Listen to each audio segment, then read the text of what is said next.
Here among all these grand men was this little slip of a girl.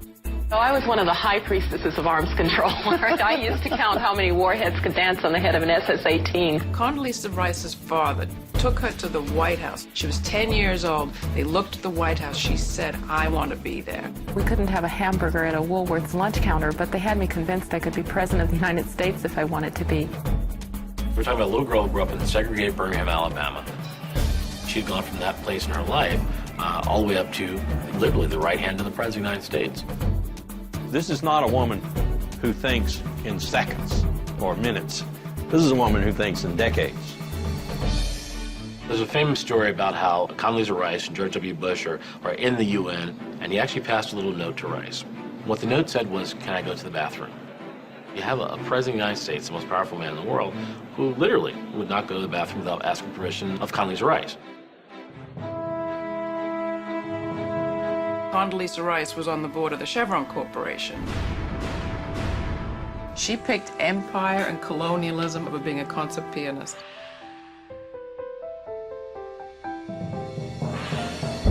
On January 24th of 2001, I wrote a memo to Condoleezza Rice asking for, urgently, underlined, urgently, a cabinet-level meeting to deal with the impending al-Qaeda attack.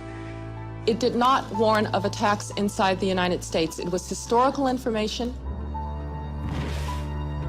Essentially, the briefing says there are going to be multiple spectacular attacks against the United States. We believe these attacks are imminent. Mass casualties are likely. We don't want the smoking gun to be a mushroom cloud.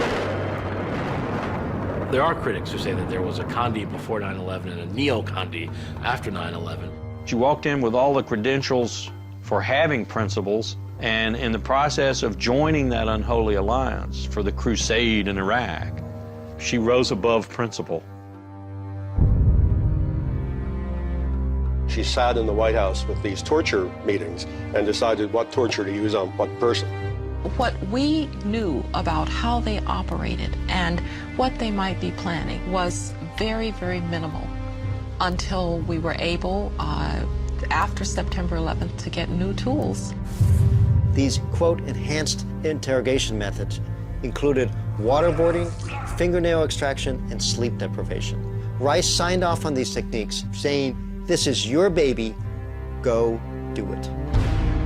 When I was not being beaten, I was put in a waiting room so that I could hear the screams of other prisoners.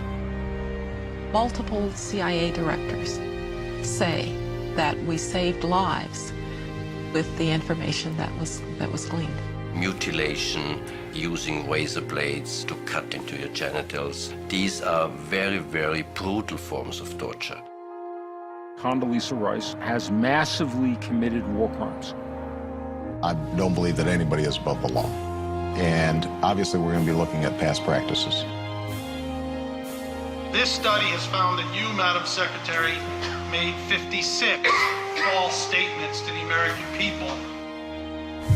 I want to interview Condoleezza Rice when she was buying Ferragamo shoes on Fifth Avenue and went to see Spamalite while people are drowning. We went through such consequential times. We made such difficult decisions. History will say that Condi Rice was one of the great secretaries of state our country has ever had. Condoleezza Rice should be in fucking jail. I have no regrets.